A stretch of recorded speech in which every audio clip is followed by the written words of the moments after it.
Carl Jung once said that astrology is the sum of all the psychological knowledge of antiquity. As an example, the astrological planetary glyphs all have a deeper esoteric and alchemical meaning. In today's Occult Symbols podcast, I'll share with you the secrets of these lesser-known symbols.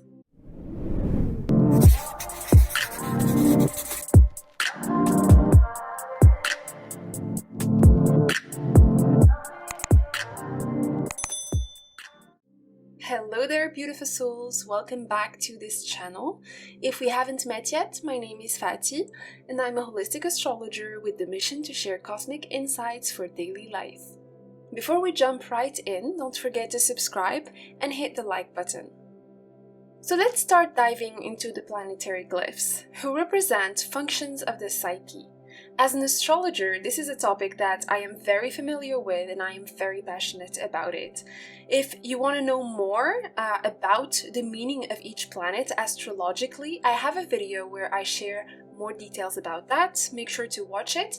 I will leave the link in the description box or in the first comment. But today, I'm not talking to you guys about what the planets mean astrologically, but rather what the symbols of each planet represent. Of course, as you will see, there are plenty of correlations as these symbols have been chosen to depict that planetary influence for a reason. There are 5 major symbols used for the planetary symbols. The circle, which is an endless and infinite form that represents God's energy, the universe, the whole. The first episode of our podcast, the Occult Symbols podcast, goes deeper into what the circle means, and it is a very, very valuable symbol to know and to learn. I highly recommend you watch that video. If you haven't, I'll leave the link in the description box as well. The second symbol that is used in planetary symbols is the dot, and it represents the individual will and the human spirit. Then we have the cross, also called the cross of matter in astrology, which is a concrete physical form based on 2 intersecting lines as a metaphor for 2 energies or the gap between 2 forces, 2 worlds, the spiritual and the physical. We have the semicircle, or the arc, which represents the soul, as well as a transmission and openness to receive and perceive. And last but not least, in the 5 major symbols used for planetary symbols, we have the arrow, which is similar to the cross quality because it bridges between 2 forces. The only difference is that it shows the direction in which that energy moves. One last thing to keep in mind before we jump in, the planetary symbols were not coined by a single person or through a single era. They constantly evolved as astrology, magic, and alchemy did. So during the Renaissance era, the conventional symbols of the signs and planets developed and became what we know them as today. So these are the symbols that I'm going to be talking to you guys about today. Now that these elements are nested in your psyche, let's begin our journey through the planetary symbols of the 7 classical planets. I want to start with a symbol that's not viewed as a planet in astrology per se, but it is very important to keep in mind since we live on it. So I'm speaking about the Earth symbol. The Earth symbol is a circle with a cross of matter in its center. This is a representation of how all existence is contained within the infinity of the universe. It's also a depiction of how, as humans, we are spiritual beings living a physical experience. So the cross here reminds us that on Earth, we are bound by certain programs, such as time and space. And the cross is also a symbol of man's crucifixion and how our spirit must undergo suffering and limitations, as well as confinement, as it moves through a flesh and blood body. This is something we have to deal with. To be incarnate is to accept the physical conditions that come along with it and to adjust to the agents of sufferings. Usually these are our ego, our limitations, and what astrologers call fate or karma. The cross within the circle also refers to the 4 directions, the 4 seasons, and the 4 elements, to which I have dedicated a video which I highly recommend you go watch. Let's talk about the sun symbol now. In classical times, the sun was sometimes represented by a circle with a single ray or even a little face, but the modern sun symbol is a circle with a dot in its center.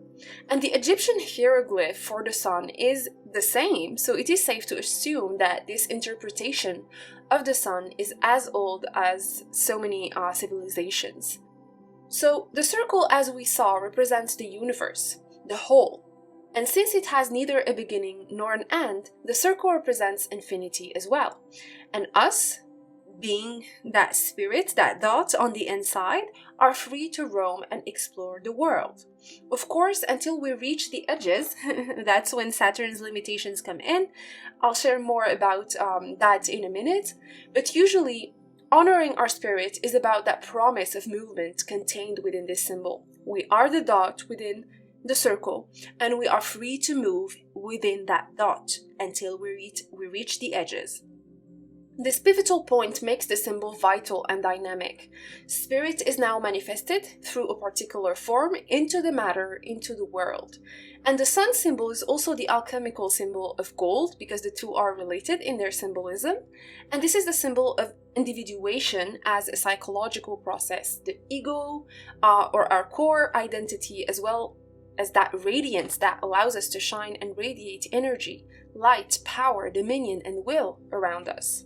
Self-expression and creativity are some themes related to the symbol, and astrologically the sun is the ruler of Leo, and it is linked with the 5th house of children, play, art, and creativity. So it goes without saying that the symbol is a representation of these themes as well. Let's talk about the moon now. The moon symbol is a crescent, or two semicircles combined. As we saw earlier, the arc or semicircle represents our ability to receive, to be open, to perceive, so this gives the symbol a high dose of intuition and psychic awareness already. And the moon symbol is an antenna. It is how our emotions are always changing, waning and waxing, just like the moon, due to external circumstances. As an example, if people around you die, you are going to get sad. If someone yells at you, you get mad. If you see your child succeed, you're happy. The moon symbol reminds us that we are fragile. We are emotionally fragile. When it comes to our emotions, we are bound to the world when it comes to feeling. There is not a lot of room for free will here, as our emotions are usually a reaction to what you live and witness.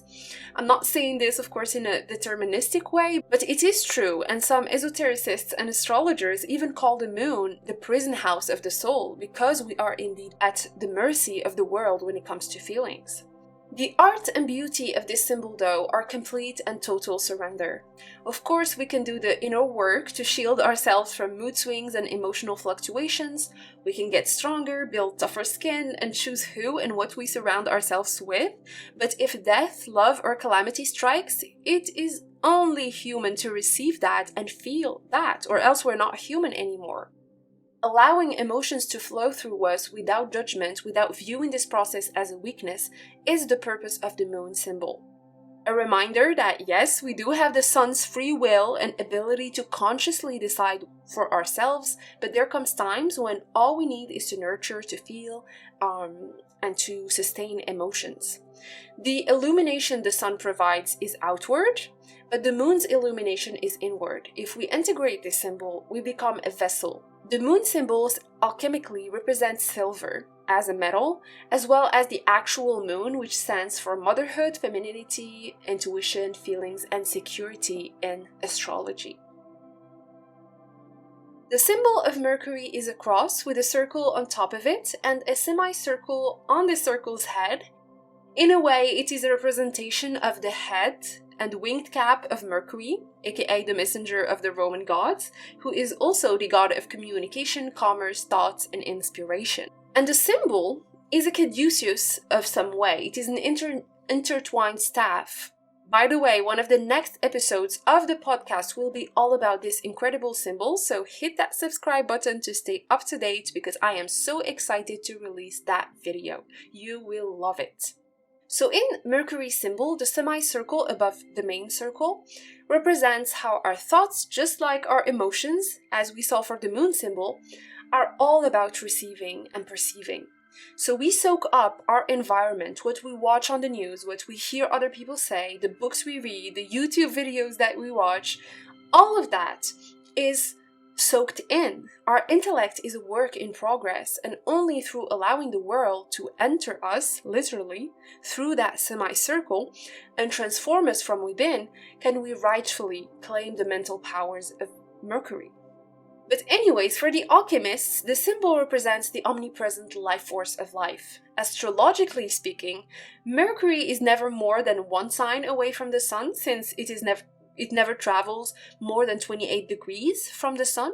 So in ancient times, this astronomical fact served as a symbolical interpretation of Mercury, which acts as an emissary for the sun. In other words, our thoughts always serve our ego.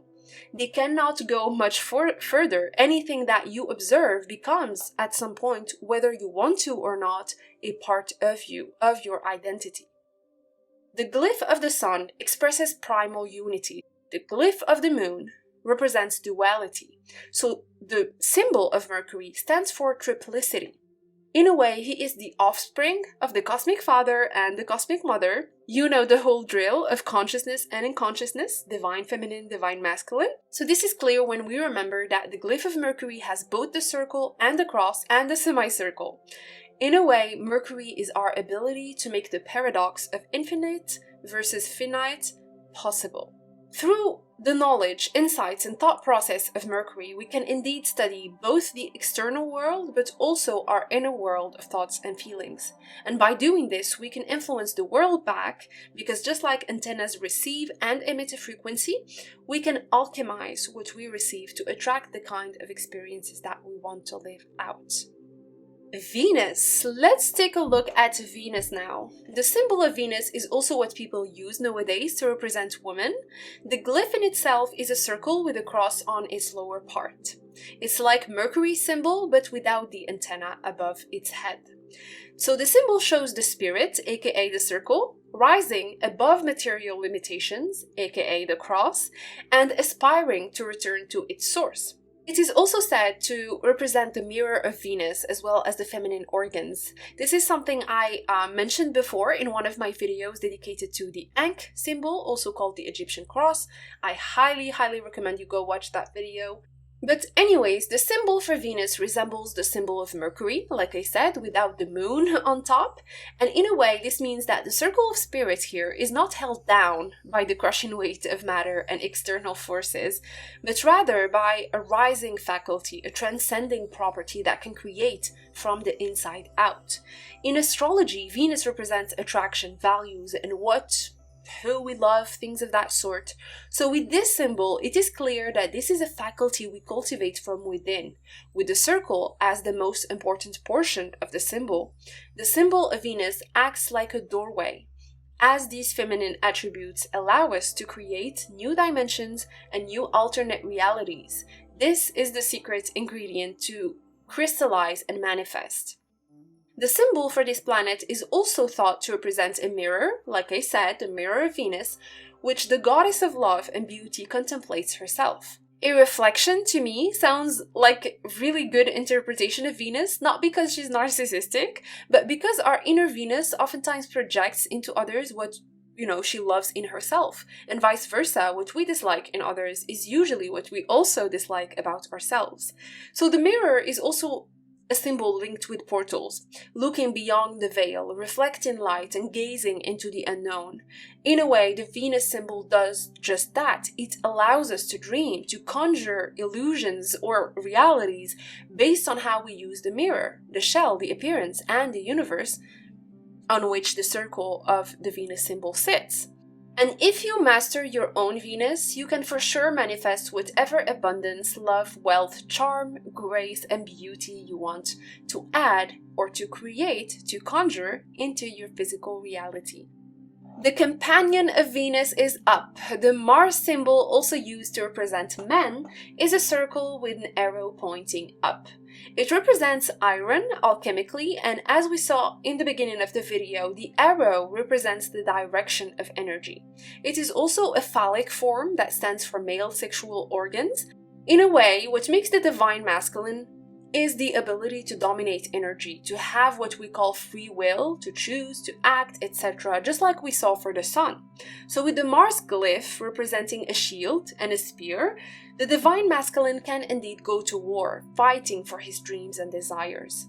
And astrologically, this makes sense because Mars is the god of war, and it represents our inner desire to succeed, to act, to fight back, and to go on adventures. There's a sense of aggression here with Mars, as the warrior needs that primal fire and urge to survive to be able to direct energy and move forward. So this is the symbol of personal initiative, something that allows us to achieve beyond the realms of the known reality, represented by this circle. In a way, when we activate our inner warrior, our Mars energy, we can pierce right through the barriers and limitations of the circle of life and direct energy to hidden places that allow newfound freedom and pioneering spirit. Before you misinterpret what I say and comment something like, oh, divine feminine and masculine attributes are outdated, men and women can play the roles they want, just calm down and remember, I'm not speaking of genders, but rather attributes and energies. So these divine feminine and masculine energies are something we all have. And as you can see from the Venus symbol, Venus is all about bringing this from the outside in, while Mars is all about the reverse pattern, bringing forth change from the inside out. Astronomically, there is also validity to this, as Venus circles the Sun on the inner side of the Earth's orbit, while Mars, by contrast, can travel on the outer side of Earth as well. But while Venus is rising above the physical world, Mars' spirit, aka the circle, is held down by the weight of his desires. This is very, very interesting, because if we were playing the who's stronger game, we'd soon realize that both Venus and Mars have their strengths and flaws. Venus is not free, yet she rises above the physical and attains happiness. Mars is free as a bird, yet his desires are always standing in his way of true happiness. So the goal of astrology and the study of symbols alike is to integrate these symbols into your inner journey and to make peace with what they're supposed to represent. So make peace with your Mars and your Venus and allow these two principles to make love within you, and happiness will be at your arm's reach. Let's take a look at Jupiter's symbol now. The glyph of Jupiter looks like a very stylish number 4, but it stands for the letter Zeta for the Greek god Zeus with a crossbar. And it is also said that it represents the thunderbolt that belongs to the Roman god of the sky and thunder, Jupiter, who is actually the counterpart of Zeus. Zeus and Jupiter, exactly the same thing. So the glyph of Jupiter also shows a crescent moon turned outward at the left, if you can see, surmounting an arm of the cross. So this elevated moon suggests the spiritualization of matter through the process of evolution. So from the physical, tangible reality, Jupiter offers the ability to create something completely new, the ability to branch out and to expand. And astrologically, Jupiter is the planet of expansion by excellence. This is a planet of good omens, luck, prosperity, wisdom. So in a way, the symbol explains how our abstraction and physical experience of the world unfolds, naturally developing into more psychic awareness and more insights and downloads. So when we honor Jupiter's message, there is a sense of completion as we begin to see deeper meanings, purposes, and even philosophical implications to life that we never saw before. Jupiter, in this sense, lives up to its name of the greater benefic in astrology, as it grants us a new type of abundance, not just the emotional safety that the moon can offer, or the wealth, riches, and inspiration Venus can, but this is the type of prosperity that can encompass deeper layers of reality, such as religion, optimism, spirituality, and faith. Let's take a look at the old devil Saturn. The Saturn glyph is just like the Jupiter symbol, but reversed. This is an upside down S or a hook attached to a letter T if you want. It is believed to be an ancient Scythe or sickle, as Saturn or Kronos. Kronos, however it is pronounced, was the god of seesawing and also of time.